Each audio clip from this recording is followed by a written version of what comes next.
Hello, everyone. I am back after a brief hiatus. I started this podcast right before we were having a baby. My wife had a baby, and here I am. I can take breaks whenever I want, for however long I want, and I could also never do this again. That's the beauty of doing a podcast. I owe nothing to anyone. And this is just a nice little outlet for me to share and maybe start some interesting discussions. I want to get on a more normal schedule. I'm actually thinking 3 times a week, but, it's contingent on me being able to do the interviews I want to do. I really want to talk to some of my buddies who are having interesting things going on in their lives. I want to talk to maybe my brothers-in-law who are at the younger ones who have some interesting things going on. I want to talk to my brother, my actual brother, who's a super radical lefty. So I want to have these conversations, and some of these podcasts are contingent on me getting the guests and B, finding the time to do these things. I run a business. I got a lot of things going on. This is only a small thing that I'm doing to have fun. And with that being said, we now have 2 small kids, so you might hear those guys crying in the background. So just deal with it. Just listen. I really don't want to do too much editing or retakes or any of that shit. That's the fun of this. All right, and I want to go over some funny news, some funny videos, and just some things going on. The impeachment circus goes on. I still don't care. A lot of Republicans I talk to still don't care. It's total horseshit. But we will see what happens. I don't think anything's going to happen with it. I think it's kind of a coup. I do agree that it's kind of a coup by establishment media, which has obviously always been in pocket of the Democrats, and Democrats working together. But there's been an interesting turn in that Matt Drudge supports this. If you've read Drudge Report, it's just an aggregate of news articles and pieces. But it seems like Drudge is really in the pocket of all this stuff. So he goes through and he finds his favorite impeachment articles, and then he kind of makes an aggregate and then puts it on there. Drudge has always been an establishment Republican. I didn't know Andrew Breitbart was so heavily involved with Drudge Report prior to Breitbart. But he's pretty much pushing this impeachment. I mean, he's a big factor in it. Drudge has a huge... But I don't care. I know that that's Matt Drudge, that he's never really supported Trump. He's never been a huge proponent of all this. But here we are. So I go through, I read Drudge, and I see the impeachment stuff going. It still seems flimsy. I still don't see much there. If you want all the granular, nitty-gritty details of it, you should watch Sean Hannity or Rachel Madcow. Go watch those 2. I don't really want to go into I feel like that's such boring content. Everyone talks about that stuff, and then they go through, and it's really dry. So go fucking watch that stuff. That is a good, go watch the stuff, is a good parlay into the Jeffrey Epstein was killed stuff. Those memes are A+. It red pills normies. It gets me laughing. I always fall for it. I fell for it in a group chat, which was fantastic. Somebody wrote a huge, not really a huge thing, a couple lines, and then at the end of the story they say, yeah, and Jeff Epstein didn't kill himself, and I actually laughed out loud. That's how good this stuff is. So on Fox News, on Fox and Friends, which I was watching when I did a quick workout at the gym, and they had this guy who was hired, I guess, by Jeff Epstein's brother to say that he was not suicided, or that he was suicided, and that he was strangled. Fox News is barely watchable, by the way. Now that I'm going off on a tangent, it's barely watchable. I like Fox and Friends in the morning, barely. It's like my least favorite pile of turds, although I like that guy, Pete Hegseth. And then I like Tucker Carlson at 8. I don't really care for Sean Hannity at 9. And I like Laura Ingraham at 10, though I never watch it. So it's pretty much Tucker for me. But if he goes out on the Daily Caller and starts his own thing, I'm all in. Okay, So that was really funny. The Epstein memes are great, and they serve a lot of good purposes. I don't know anyone who thinks that Jeff Epstein killed himself. So it adds to that conspiratorial sense of people, which is, I hate that word conspiratorial. I just want to go inquisitive. People who ask questions. People who don't believe normal narratives. Start doing it. It helps. You'd probably learn a lot. So that's what this is doing. And then if you bring it up to anyone, and I keep saying normies, just normal people, if you go, hey, so did you see that Jeff Epstein thing? And then you ask them, you say, yeah, well, what do you think? And they go, nah, wait, a rich and powerful guy having sex with young children was ready to name names and then magically died in prison with inmates asleep at the time, 2 of them, and cameras malfunctioning, so we have no real proof. Like, come on, that you know why that insults me, that whole line, is because you think I'm so dumb that I would believe that. That is a direct thing about my intelligence, that you feed me that story. Anyway, moving on. All right, some funny things going on. Let's talk about this. This was a headline today. Chick-fil-A sales have doubled since LGBT boycott began in 2012. Chick-fil-A's annual sales have more than doubled since LGBT and liberal groups began calling for a boycott of the restaurant in 2012. So in 2012, liberals said, let's boycott Chick-fil-A, and Chick-fil-A sales doubled. I hate these boycotts, but I'm forced to do them. Like the NBA, I won't watch. And people go, well, why would you do that? And I love the game of basketball. Why would I not watch? Because it's like the lines are drawn. And if you don't dig your foot in the sand, or if you don't dig in, then you stand for nothing. And you do have to at this point. When things are so radical, everything is so political. It's like if the other side's doing it, you can't be holier than thou. Then fuck you. I'm going to do it too. Anyway, I don't go to Chick-fil-A because they are pro or LGBT boycott or whatever. I go there because it's a good chicken sandwich. We go out of our way to get Chick-fil-A anytime we travel down south or anywhere else. So I actually think Chick-fil-A is growing because it's super good. I don't think anyone's going there because they're against gay stuff. I find that would be pretty hard to believe. I do think that maybe if their morals align with people who are pro-God, pro-family, pro-country, people will go to Chick-fil-A. They'll put their money into things they'll support. I think it happens on the other side. People go to Starbucks because it's man, it's a coffee shop. It's a coffee shop, man. We're pro. We're pro-liberalism. Pro chopping your dick off, man. It's good, man. I think that's why. So that is why people go to Chick-fil-A. But on top of that, no one goes there that doesn't like it because it's a Christian type place.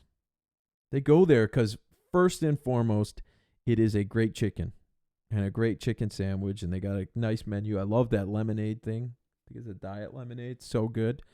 People go there for that. And then they go there because, it's good.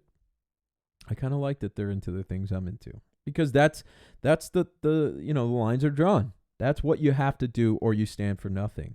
And I didn't even want to be here in this place, but you have to. Because if there's such an attack against the things that you stand for or the things that are essential to the country, like God, family, and country, and kind of those are the parts of a successful civilization, I have to stand up even if I don't want to. Like Nike. I won't buy anything from Nike. I'll buy Apple phones because I don't have a choice. I don't really want to, but the alternative is what? A commie Google phone that tracks me everywhere and has shit battery and not a good iMessage. So I have to put my eggs in the pro-China Apple because I don't have a choice. Which sucks because I don't like China, but they are powerful. So I don't think that Chick-fil-A sales have doubled since a LGBT boycott began for any other reason besides it's a good company with a good product that people enjoy going to. That's it. It's not because of any other reason. I don't think there's any religious thing in there. I do think it helps, but I think if Chick-fil-A had a shitty sandwich and a shitty piece of chicken, people would not be going there. Those are my thoughts. China. Speaking of, I went to dinner last night with my wife, and we went to a place that is very contingent on Chinese wealth. The place was booming. Chinese are wealthy, baby. Chinese are growing. The Chinese are growing. And you can tell that when you went in this place and you talk to waiters or anywhere. Again, this place is very, very, I think it's owned by Malaysia, but it's very contingent on the wealth of Chinese. And boy, oh boy, some of the stories we heard of guys flipping money around are pretty good. Pretty good. All right, I want to talk about another thing. There is this war on baby boomers, which I kind of agree with and kind of don't. And I think it was Jim Goad. He came out and said that it's astrology. It's like a generational astrology that's total bullshit. And I think Goad is a boomer. That's why he aligns that way. I also don't endorse Jim Goad. I just think it's interesting. I think he's interesting, but I don't know if he says radical things or whatever. I've only listened to a couple funny YouTube things, and if somebody sends me a link, I'll check it out. It's so sad I even have to say that before I get painted as some crazy, but yeah, I don't really anyway, Goad, I got the clip sent to me of Goad saying that it's generational astrology, and I kind of agree with that, but I mean, I read both sides of it, and it's so hard to say that it's not generational astrology and that there is a boomers thing going on. But you could typecast boomers. And I got news for you. If millennials or Gen X or Gen Z sit in the pocket and say, I'm not going to make fun of baby boomers because this is they're just our parents. And meanwhile, boomers totally rip on all of our generations and call us lazy and entitled and yada, yada, yada.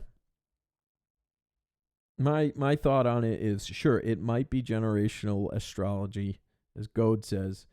But if you... Jesus. Sorry. Yeah, like Goad says, if you want to get down into if you're going to call war, well, fuck you guys.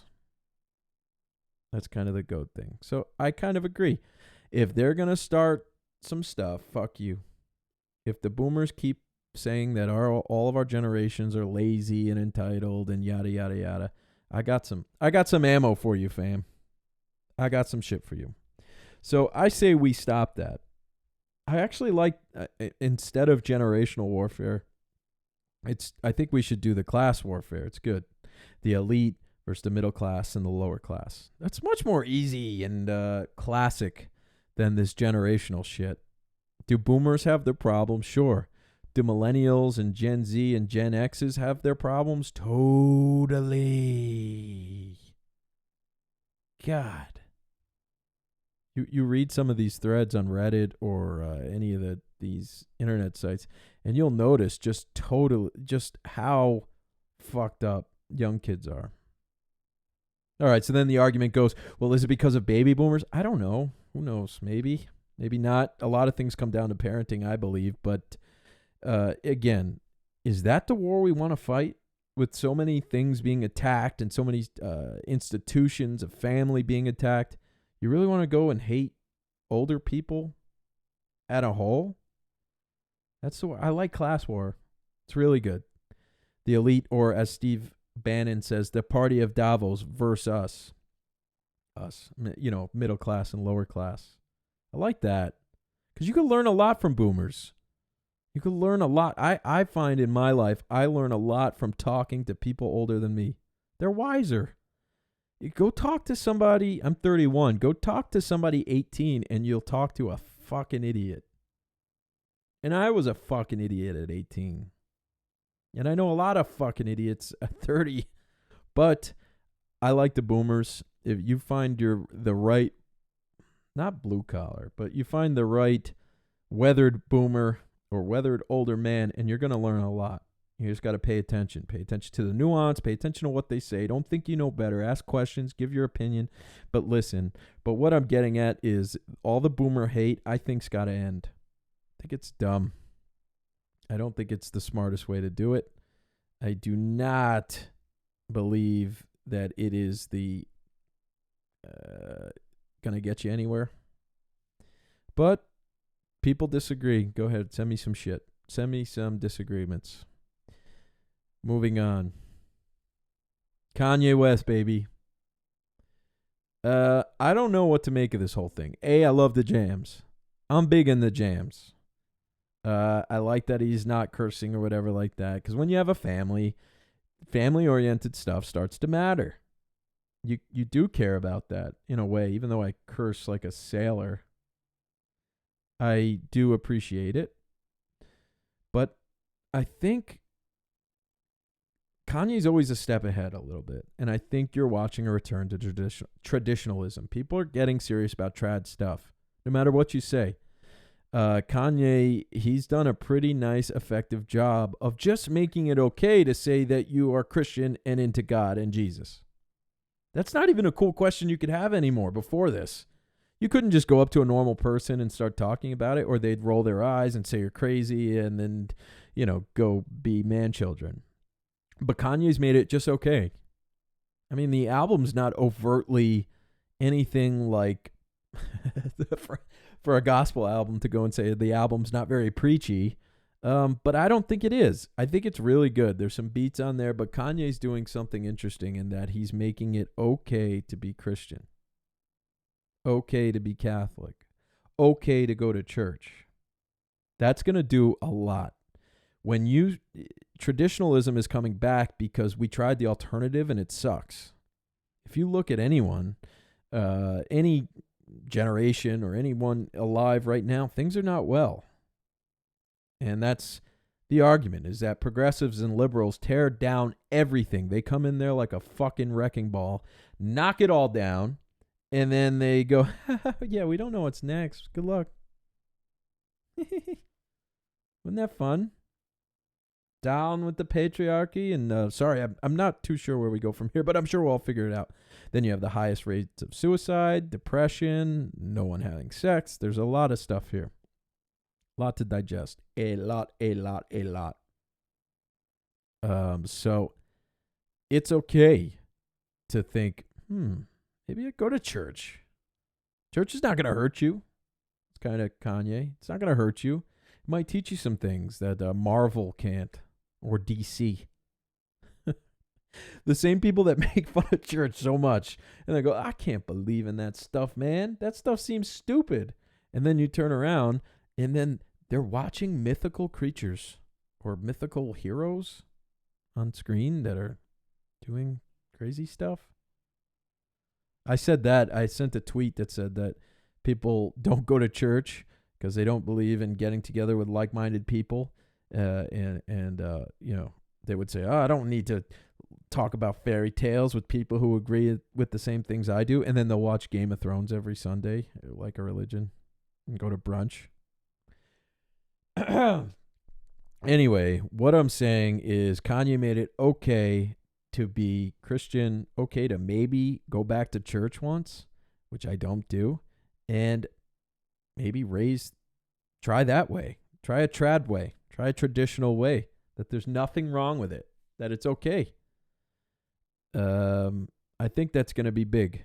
I think you're going to see a lot of people starting to do it. But I don't know, the Catholic Church has its own host of problems, and a lot of big institutions have some problems. But this was a pretty big moment in the culture, in popular culture. So we're talking about things that are just the pendulum is swinging, right? From trans nonsense and all this crap, total nonsense. And it's swinging to this where people are going, yeah, I don't mind traditional stuff. You talk to women, I talk to girls our age, and if you ask them, if you get them alone and you go, all right, what if we did this? All right, so we know a couple that's newly married, and we go, okay, well, hey, X, what if you, XYZ, that's their name. Hey, XYZ, What if you stayed home and raised kids? The lady, that's the wife. And she goes, I would love that. I would love that. That's pretty powerful. That's totally trad. That's against feminism, to be happy raising your children and to be taking care of a house. That's like blasphemy in this culture. But you're seeing that pendulum switch back to trad. And what's trad? Trad. What's traditional? God, family, and country. Into God, into your family, and everyone working together. And into your country, which is nationalism and economic nationalism, as Stephen K. Bannon says. All right, let's move on here. I wanted to watch this video with you guys. This is the menstruation commercial. Thinks menstruation commercial. Let's play it. Hey, Dad. Yeah, bud? I think I got my period. Okay. Yes, you did get your period, sir. You are a man. But yeah, he thinks he got his period. There, let's go.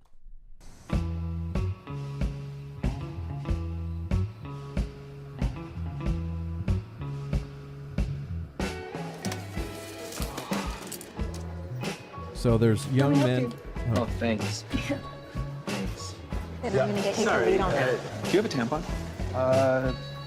Yeah. Thanks. Could you imagine being these actors?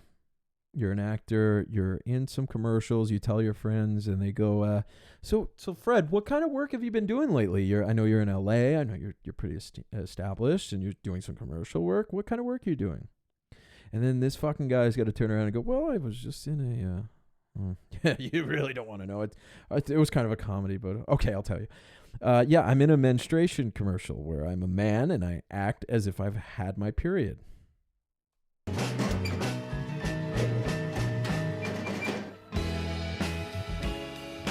There's a man. They're showing a man walking down the street, the locker room, with a tampon string hanging out.